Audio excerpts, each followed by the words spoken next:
আসসালামু আলাইকুম। সো অনেক সময় আমরা যেটা ফেস করি, আমরা রেগুলারলি নামাজ পড়তেছি, বাট মাঝখানে একটা ব্রেক চলে আসছে।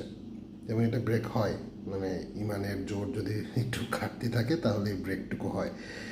সো এই নামাজের ব্রেক যখন আসে, আমরা দেখা যাচ্ছে এক ওয়াক্ত, দুই ওয়াক্ত বা একটা ফুল দিনের সকল নামাজই মিস গেছে।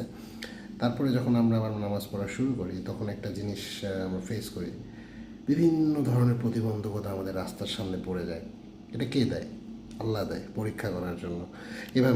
এভাবে আমরা চিন্তা করতে শিখি বা চেষ্টা করি এভাবে চিন্তা করার। বাট জিনিসটাকে এভাবে দেখেন, আপনি যখন ওই ধরনের চ্যালেঞ্জগুলোর মধ্যে পড়েন, যেমন আমার গতকাল এমন একটা চ্যালেঞ্জ হয়েছে যে আমি নিঃশ্বাস নিতে পারছি না।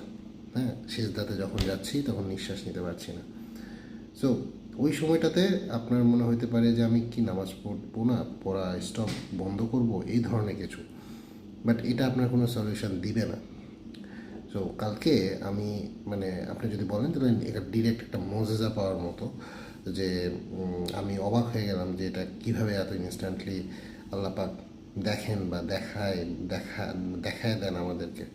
সেটা হচ্ছে, আমি যখন সেজদা দিচ্ছিলাম শুরুর দিকে প্রচণ্ড সমস্যা হচ্ছিলো, আমার নাক পুরোটা ভারী হয়ে আসতেছিলো। মেবি কোনো একটা ঠান্ডাজনিত কারণ হতে পারে, আমি সেটাই জানি না। বাট আমি সেজদা বেশিক্ষণ রাখতে পারতেছিলাম না। তো পরে যখন জোর করে সেজদাতে রাখা শুরু করলাম, তখন দেখলাম আস্তে করে ওটা, যত বেশিক্ষণ আমি থাকতেছি তত কমে যাচ্ছে ব্যথাটা।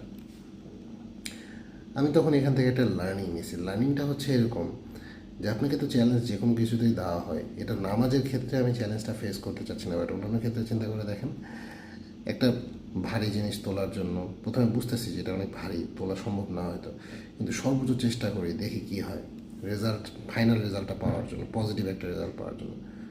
ওই সেম কাজটা না এখানেও করা সম্ভব, ইসলামের ক্ষেত্রেও করা সম্ভব।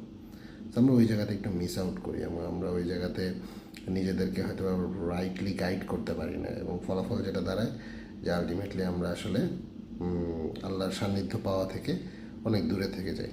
সো প্র্যাকটিস যতটা জরুরি, ঠিক তেমনটাই আসলে জেদটাও জরুরি, অনেক বেশি জরুরি।